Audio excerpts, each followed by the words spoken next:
obviously it wouldn't be a Christopher Nolan film if there wasn't a little controversy about the sound.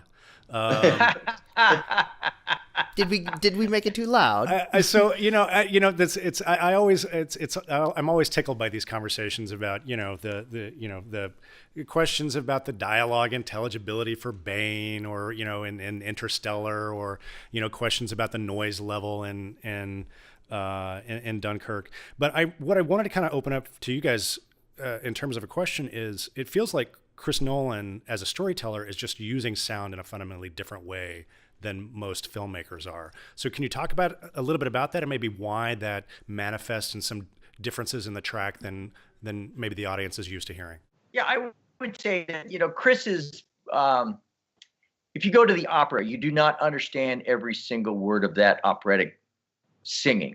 Right. You would enjoy it as an overall element and is moved by that overall element.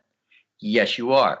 We have become such a spoon-fed society with dialogue, got to understand, got to read lips. And I think people become lip readers because that's what they're focused on, not the idea of stepping back and saying, what do I get from this? If a person walks into a room and holds a gun up, something's going to happen. Right. They don't have to say, I have a gun and I'm going to hold it on you.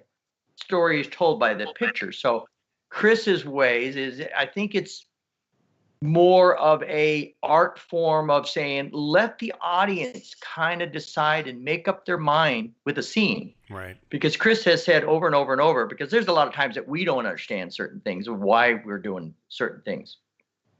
But he says at the end of it, he says, did you understand that scene? Well, yeah, the moonstone helped these guys out of the oil slick. Right. You don't have to understand every single word of that scene. You understand that there's a rescue going on and they're pulling guys on board. Right. So the understanding of the scene is Chris's intent. Let your audience develop their own timeline of that understanding. Let it unfold. Yeah. It unfolds at different rates too. Some people, man, they get it right off the bat when, something's going on. They don't need to hear the dialogue. Other people, it's like, oh my God, what'd they say? And then they start worrying about what they thought they missed. Well, that really doesn't have anything to do with the scene you're watching. So that's where I'm coming from with it.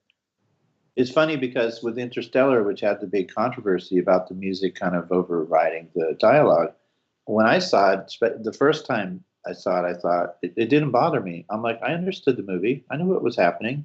I knew that McConaughey was leaving and his kid was hugging him and they were saying something like, I love you. I'm sorry, I'll never see you again. But I couldn't hear it. But I knew that. Right. And then I watched the movie a couple more times when the whole controversy happened, and I thought, I don't see the controversy. I understand the movie. Mm-hmm. Like I recorded the dialogue that's being obliterated in parts by the music, but it doesn't bother me. Mm-hmm. Why is it bothering all these other people?